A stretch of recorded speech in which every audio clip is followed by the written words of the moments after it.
खजाने की खोज। अगर आप मेरे चैनल पर नए हैं तो कृपया सब्सक्राइब करें।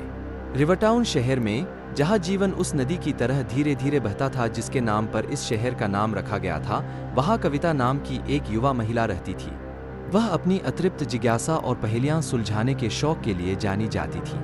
कविता के पास दिलचस्प कलाकृतियों से भरी एक छोटी सी प्राचीन दुकान थी। प्रत्येक कलाकृति में बताने के लिए एक अद्भुत कहानी थी। शरद ऋतु की एक ठंडी दोपहर में जब कविता ने एक पुराने अलंकृत दर्पण पर धूल झाड़ी तो उसे इसके पीछे एक छिपे हुए छोटे डिब्बे का पता चला। अंदर एक रहस्यमय मोम सील वाला एक सीलबंद लिफाफा था जिस पर एक जटिल के अंकित था। कविता ने इसे ध्यान से खोला और सुंदर लिखावट में हस्तलिखित एक पत्र पाया।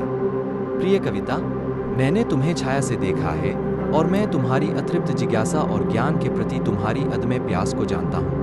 मैं आपके सामने एक चुनौती पेश करता हूँ।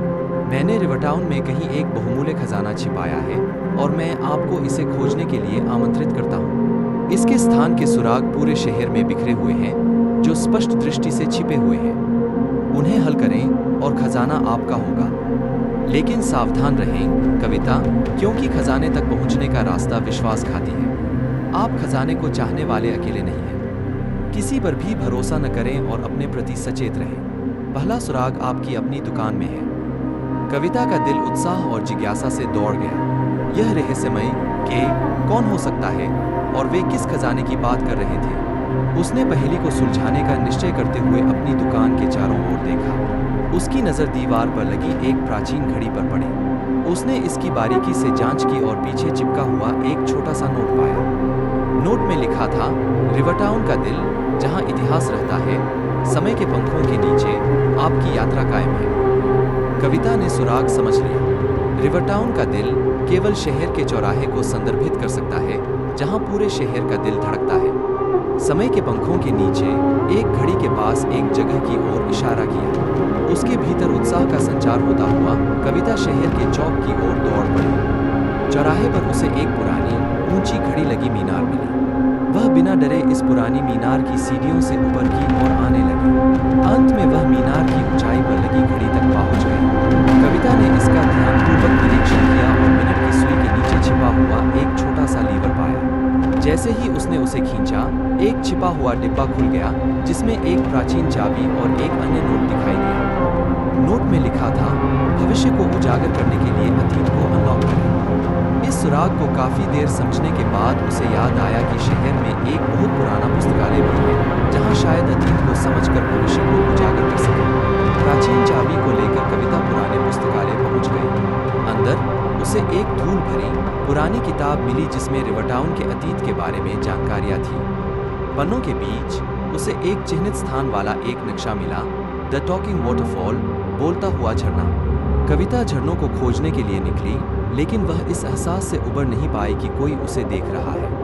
खजाने की खोज का रोमांच पीछा किए जाने की भयानक अनुभूति के साथ मिश्रित हो गया। जैसे ही वह झरने की ओर जाने वाले जंगल के किनारे पर पहुंची, उसे पेड़ों के पीछे एक छायादार आकृति दिखाई दी। अपने तेज दिल की धड़कन के साथ उसने आगे बढ़ने का फैसला किया। द टॉकिंग वाटरफॉल पर पहुंचकर कविता ने वहां देखा कि वाटरफॉल काफी ऊंचाई से गिर रहा है।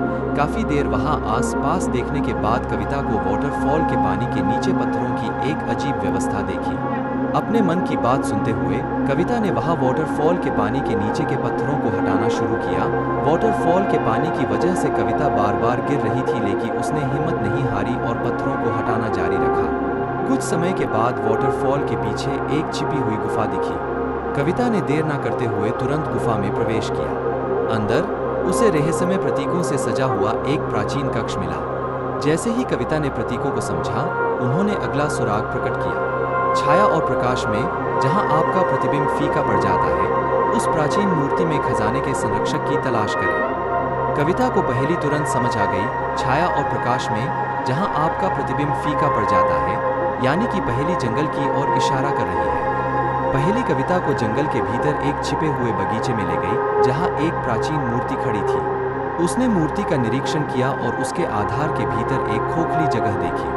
अंदर उसे एक छोटा सा संदूक मिला जिसमें एक चमकता हुआ रत्न और एक और नोट था। जो रत्न आपके पास है वह खजाना नहीं है, बल्कि आपकी यात्रा का प्रतीक है।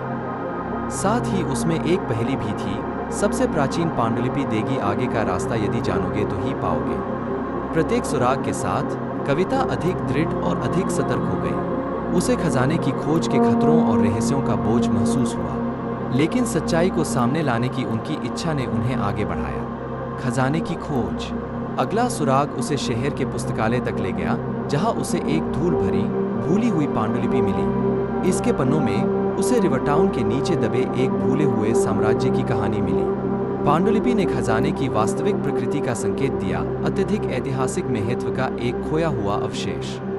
कविता का लक्ष्य केवल शिकार के रोमांच के बारे में नहीं, बल्कि अपने शहर की विरासत को संरक्षित करने के बारे में भी था। उसने महसूस किया कि यह खजाना रिवर टाउन के भूले हुए इतिहास को पुनर्जीवित करने की चाबी हो सकता है। उसकी यात्रा जारी रही, जो उसे शहर के सबसे पुराने चर्च में छिपे रहस्यमय प्रतीकों, आर्ट गैलरी में एक पुरानी पेंटिंग के छिपे हुए डिब्बे और एक पुराने कुएं तक ले गई, जहां शहरवासी अपनी इच्छाएं करते और साथ ही कुएं में सिक्के डालते थे। प्रत्येक सुराग को हल करने के साथ कविता अपने लक्ष्य के करीब बढ़ती गई, लेकिन वह उस छायादार व्यक्ति के बारे में भी अधिक जागरूक हो गई जो उसके हर कदम का पीछा करता प्रतीत होता था। जैसे ही उसने अंतिम सुराग सुलझाया, यह उसे शहर के बाहरी इलाके में पूरी तरह ढहती हुई हवेली तक ले गया, जो रिवर टाउन के संस्थापकों का पूर्व निवास था। हवेली के अंदर उसे शहर के इतिहास के अवशेषों से भरा एक कमरा मिला। उनमें से के का एक अंतिम नोट था, आप जिस खजाने की तलाश कर रहे हैं वह सोना या जवाहरात नहीं है, बल्कि उन लोगों की कहानियां और यादें हैं जो रिवर टाउन के संस्थापकों से भी पहले आए थे।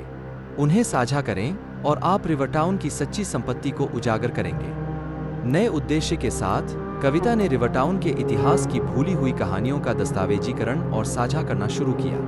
उसने अपनी प्राचीन वस्तुओं की दुकान में एक छोटा संग्रहालय खोला, जिसमें उसने अपने द्वारा एकत्र की गई कलाकृतियों और उन कहानियों को प्रदर्शित किया जो उसने खोजी थी। अंत में कविता को वह खजाना मिल गया जिसकी उसे तलाश थी, ज्ञान, इतिहास और समुदाय का खजाना। उसकी यात्रा ने न केवल उनकी जिज्ञासा को संतुष्ट किया, बल्कि अपने अतीत के प्रति शहर की सराहना को भी फिर से जगाया। जहां तक रहस्यमय के का सवाल है, उनकी पहचान एक रहस्य बनी रही। लेकिन एक बात निश्चित थी, रहस्यमय पत्र ने कविता को खोज के रास्ते पर स्थापित कर दिया था, और इस प्रक्रिया में उसने जीवन के सच्चे खजाने, कहानियों, यादों और समुदाय के बंधनों की खोज की। और इसलिए कविता के अटूट दृढ़ संकल्प और अतीत के रहस्यों को उजागर करने की उसकी इच्छा के कारण रिवर टाउन का इतिहास फिर से जीवित हो गया। कहानी का सार, ज्ञान की खोज और इतिहास के संरक्षण से सच्चे खजाने की खोज हो सकती है। कविता की यात्रा हमें याद दिलाती है कि अतीत में काफी मूल्यवान भुला बिखरा इतिहास है, और यह हमारी जिम्मेदारी है कि हम अपने समुदायों और भावी पीढ़ियों के लाभ के लिए उन्हें उजागर करें और साझा करें। मुझे उम्मीद है कि आपको यह वीडियो पसंद आएगा। कृपया सब्सक्राइब करें, लाइक करें और कमेंट करें।